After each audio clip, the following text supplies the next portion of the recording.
அஸ்மத் ஸ்ரீ குருபியோ நமக. பெற்றார் தலை கழல பேர்ந்தோர் குரலுருவாய் செற்றார் படிகடந்த செங்கண்மால் நற்றாமரை மலர்ச்சேவடியை வானவர் கைகூப்பி நிறைமலர் கொண்டு ஏத்துவரால் நின்று.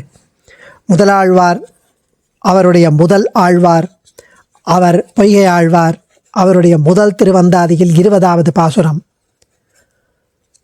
அந்த பெருமாள் இங்கு வந்து அவதரித்த போது பாக்கியம் பெற்றவர்கள், அந்தோ எவ்வளவு பாக்கியம் பெற்றவர்கள்! சில பேர் அவனை சின்ன கிட்ட போய் அனுபவித்தனர். எவ்வளவு பாக்கியம் பெற்றவர்கள்! பெற்றார் தலை கழல பேர்ந்தோர் குரலுருவாய் செற்றார் படிகடந்த செங்கண்மால் நத்தாமரை மலர் சேவடியை வானவர் கைகூப்பி நிறை மலர் கொண்டு ஏத்துவரால் நின்று. ஏத்துவரால், ஐயோ இந்த பேரு, அந்த பேரு கூட, அந்த ஆனந்தம் கூட எனக்கு கிடைக்கலையே. இவன் இங்கு வந்து அவதரித்த போது அந்த பேரு உடையவர்கள், அந்த ஆனந்தம், அந்த இன்பம், அந்த பாக்கியம் பெற்றவர்கள் சிலர் இவனை கிட்டி அவனிடம் சென்று அனுபவித்தனர். சிறைப்பட்டிருந்த பெற்றோர்களுடைய விலங்கு கழலுமாறு, ஆட்டோமேட்டிக்காக அந்த விலகுமாறு இந்த பெருமான் திருப்பார்க்கடலில் நின்று இங்கு அவதரித்தான். வாமன வடிவில் மகாபலியிடமிருந்து பூமியை அளந்து பிச்சை கேட்டு வாங்கி கொண்டான். சிவந்த கண்கள் வாய்ந்தவனான இவனுடைய இணையடி தாமரைகளை, திருவடி தாமரைகளை, செந்தாமரை போன்ற திருவடியை வானில் வாழும் தேவர்கள் வணங்கி தொடுத்த மாலைகளை சூட்டி புகழ்வர். அவர்கள் வணங்கி தொடுத்த மாலைகளை, அவர்கள் தொடுத்த மாலைகளை இவன் திருவடிகளை வணங்கி சூட்டுவர், சூட்டி புகழ்வர். அதாவது அவனை துதிப்பர். ஐயோ ஒரு பேர் கூட எனக்கு கிடைக்கலையே அப்படின்னு அனுபவிக்கிறார். இந்திரனுக்கு பகைவனான மகாபலி, இந்திரனை சேர்ந்த தேவர்கள் எல்லாரும் அனுபவிச்ச அவனை. சிறைப்பட்டிருந்த பெற்றோர்கள், அவர்கள் விலங்கு கழலுமாற அவதரித்த உடனே விலங்கு விலகியது, அவர்களும் அனுபவித்தனர். வாமன வடிவில் மகாபலி அனுபவித்தான். எவ்வளவு ஆச்சரியமான விஷயம்! அடியாருடன் கலப்பதையே இயல்பாக உடையவன் இந்த பெருமான். இவனது திருவடிகளை கிட்டுவதே நமது செயல். நம்ம அது ஒன்று தான் பண்ணணும், அவன் திருவடிகளை போய் பிடிச்சிக்கணும் அப்படின்றார் 21வது பாசுரத்தில்.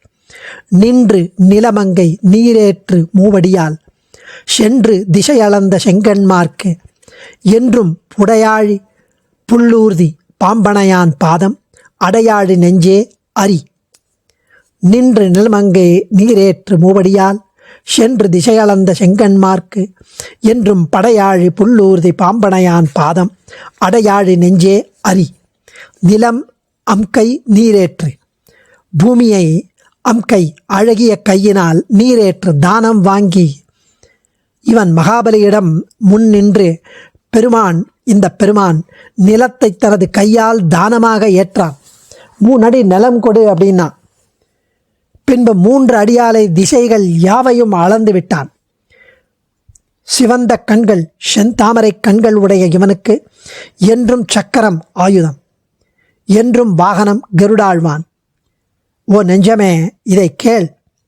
திருவனந்தாழ்வான் ஆதிசேஷனை படுக்கையாக உடைய இவனுடைய திருவடிகளை நீ முதல்ல அடை என்கிறார். அடையாழி நெஞ்சே அரி என்கிறார் சுவாமி. அறியும் உலகமெல்லாம் யானேயும் அல்லேன் பொறிகொள் சிறைவனம் ஊர்ந்தாய் வெறிகமழும் காம்பே மென்தோழி கடைவெண்ணெய் உண்டாயை தாம்பே கொண்டு ஆர்த்த தழும்பு என்கிறார். அடியாருடன் கலப்பதே இயல்பு என்பதை உலகம் அறியும். அது எப்படி அப்படின்னு தெரிஞ்சுட்டா உலகத்துக்கே தெரியும். அவனுடைய இடுப்பை பாருங்க, அதில் தாம்பு கயிறு, அதோட அடையாளம் தெரிகிறது, தாமோதரன்.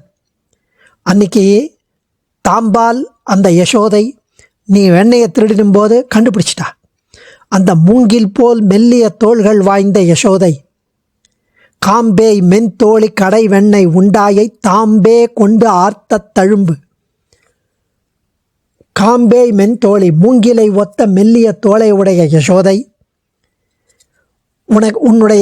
உன்னுடைய இடுப்பில் தாம்பால் உன்னை பிணைத்தால், கட்டினாள்.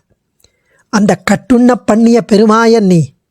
அந்த தழும்பை நான் மாத்திரம் அறிந்தேன் என்பது இல்லை கண்ணா, உலகம் முழுதும் அறியும். இப்போ கூட ரங்கநாதன் அழகிய மணவாளன் உந்தியில தெரியுமா அந்த தாம்புடைய அடையாளம். பல வர்ணங்கள் கொண்ட சிறகுகளை உடைய கருடாழ்வான் மேல் ஊறும் பெருமானே, அறியும் உலகெல்லாம் யானேயும் அல்ல, நான் மட்டும் அறியணும் இல்லை, எல்லா உலகத்துக்கும் தெரியும். கருடாருடனே நீ கட்டுண்ண பண்ணிய பெருமாயன் என்று.